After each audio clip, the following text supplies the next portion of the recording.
إن الحمد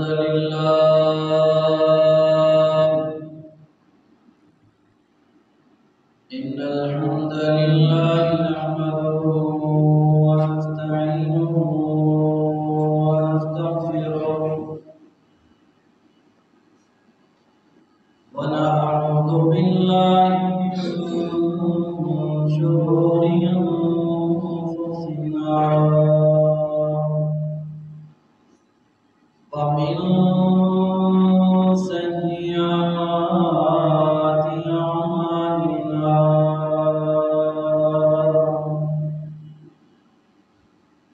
من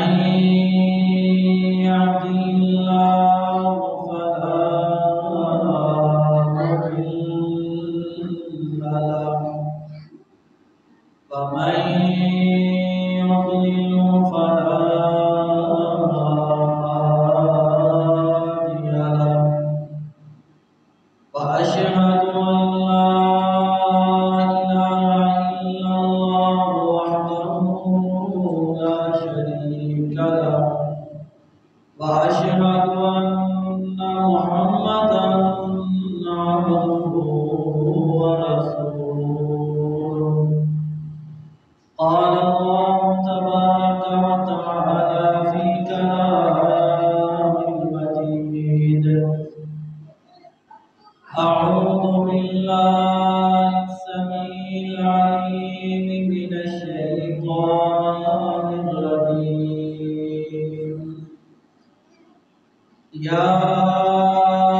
أيها الذين آمنوا اتقوا الله حق تقاته ولا تموتن إلا وأنتم مسلمون يا أيها الناس اتقوا ربكم الذي خلقكم من نفس واحدة وخلق منها زوجها وبث منهما رجالا كثيرا ونساء واتقوا الله الذي تساءلون به والأرحام إن الله كان عليكم رقيبا يا أيها الذين آمنوا اتقوا الله وقولوا قولا سديدا يصلح لكم أعمالكم ويغفر لكم ذنوبكم ومن يطع الله ورسوله فقد فاز فوزا عظيما أما بعد فإن خير الحديث كتاب الله وخير الهدي هدي محمد صلى الله عليه وسلم وشر الأمور محدثاتها وكل محدثة بدعة وكل بدعة ضلالة وكل ضلالة في النار اللهم صل على محمد وعلى آل محمد كما صليت على إبراهيم وعلى آل إبراهيم إنك حميد مجيد اللهم بارك على محمد وعلى آل محمد كما باركت على إبراهيم وعلى آل إبراهيم إنك حميد مجيد قال الله تبارك وتعالى في مقام آخر أعوذ بالله السميع العليم من الشيطان الرجيم فمن يعمل مثقال ذرة خيرا يره ومن يعمل مثقال ذرة شرا يره وقال في مقام آخر يا بني إنها إن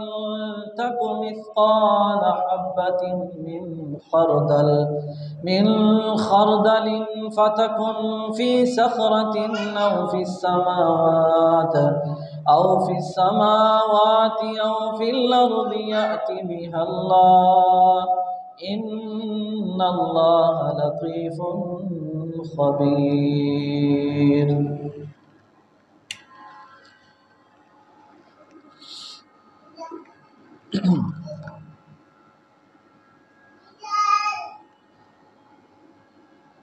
اللہ تبارک و تعالی قرآن کے اندر ارشاد فرماتے ہیں کہ جس نے ذرہ بھر بھی نیکی کی ہوگی وہ اس کو دیکھ لے گا، اور جس نے ذرہ بھر بھی برائی کی ہوگی وہ اس کو دیکھ لے گا۔ اور لقمان علیہ السلام نے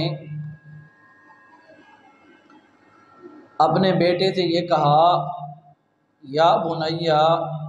اے میرے بیٹے، اگر وہ ذرہ